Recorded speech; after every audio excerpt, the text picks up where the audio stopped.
Nós vamos falar sobre a tolerância na ótica de John Locke, Karl Popper e José Saramago. A base do princípio da tolerância veio de John Locke, filósofo inglês do século XVII. Ele escreveu o livro Carta sobre a Tolerância, importante obra em debate sobre princípios humanistas e dignidade humana. Conhecido também como pai do liberalismo, ele defendia a liberdade de expressão e de pensamento das pessoas, mas principalmente, assim como no livro Carta sobre a Tolerância, defendia a liberdade religiosa. Na época, o rei impunha no que o povo deveria crer e cultuar. Locke criticou essa postura e os poderes ditatoriais da monarquia. Começou então um forte movimento de apologia da república, limitando o poder do Estado. O Estado não poderia mais impor uma religião oficial, começando uma nova reflexão: republicanismo que visa a tolerância. Sendo assim, começou uma maior liberdade religiosa, onde as pessoas poderiam crer e cultuarem no que quisessem. Foi quando começou um novo conflito. A intolerância começou a partir do próprio povo. Locke, em seu livro, aponta que cabe ao Estado procurar moderar esses conflitos com justiça e imparcialidade, ao mesmo tempo que promove a liberdade. A liberdade religiosa deve valer para todos, desde que respeite a dignidade humana, respeito por quem pense diferente. Assim, todas as religiões devem ser inclusas na sociedade republicana. Ocorreram revoltas sangrentas pelo fato da opressão política e econômica. Isso fez com que o povo procurasse fazer guerras civis. Locke não afirma aceitar a fé dos outros, mas é preciso respeitar e tolerar a crença alheia. Assim como diz o democrático dito popular atribuído ao pensador francês Voltaire: discordo de tudo que me diz, mas defenderei até a morte o seu direito de dizê-lo. Ou seja, inclusão da diferença não significa obrigatoriamente a unificação dos gostos. Isso não seria tolerância, porque a tolerância depende exatamente da diferença, é enxergar a diversidade como algo que deve ser respeitado e valorizado. Locke diz que o liberalismo deve encontrar um ordenamento que defenda a vida das pessoas, a sua liberdade pessoal e a sua propriedade.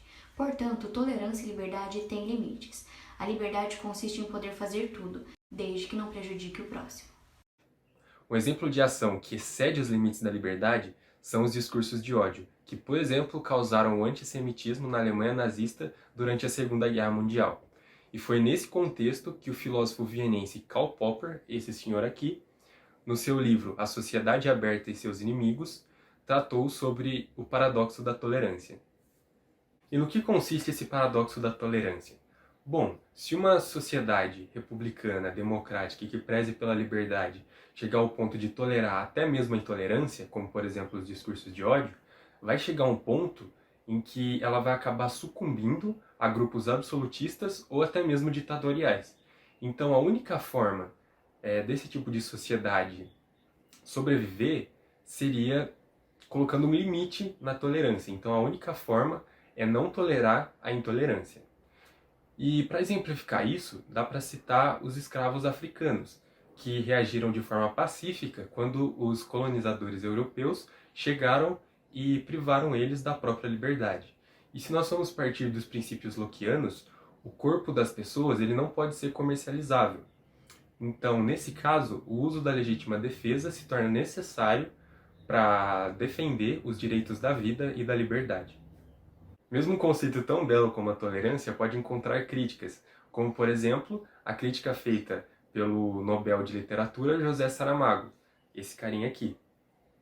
E ele diz o seguinte, que a tolerância é uma postura tomada por pessoas que se acham superiores. Então, por exemplo, se alguém tolerar a fé de outro, ela vai estar se considerando superior ou até mesmo estar considerando a sua fé superior à do outro. Então, para esse Nobel de Literatura, um conceito ainda mais educativo do que a tolerância seria a igualdade. No decorrer da história da humanidade, é possível notar que há uma alternância entre os grupos que detêm o poder, como por exemplo os cristãos. Houve uma época em que eles foram os oprimidos e depois, em outro determinado momento, eles foram os opressores. Para evitar esse abuso de poder, é necessário integrar a tolerância e principalmente a igualdade defendida por Saramago à ética mundial, evitando assim que haja o abuso de poder e a violência por excesso de liberdade, como é o caso dos discursos de ódio.